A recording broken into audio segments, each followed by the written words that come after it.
عسلامة ومرحبا بكل متابعين قناة شادي الياسمين. كالعادة قبل ما نبدو في الفيديو ما تبخلوش علينا باللايك، الاشتراك بالقناة، تفعيل الجرس باش يوصلكم كل جديد. نحمد ربي على كمية الأمطار اللي نزلت في معظم ولايات تونس، كميات هامة جدا. الحمد لله يا ربي على الغيث النافع، لكن للأسف بعض الولايات ومنها ولاية سوسة نقولوا فيضانات تعرضت للكثير من الأضرار. علاش؟ على خاطر البنية التحتية لتونس ما تتحملش تصب مطر مدة طويلة شوية وبكميات هامة. هنا الدولة وينها؟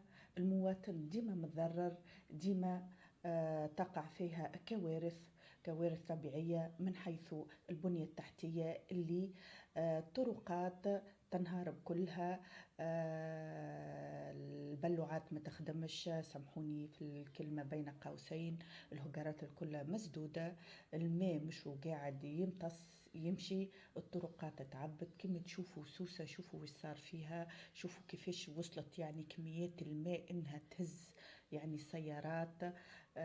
خسائر مادية للمواطن اللي ديما يعاني كل ما تصب المطر بكميات كبيرة شوية، يعني من البارح لليوم الصباح تصب. شوفوا وش صار.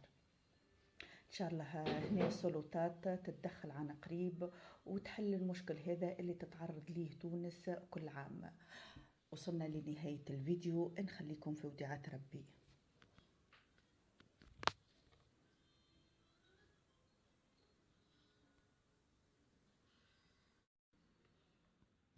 عسلامة.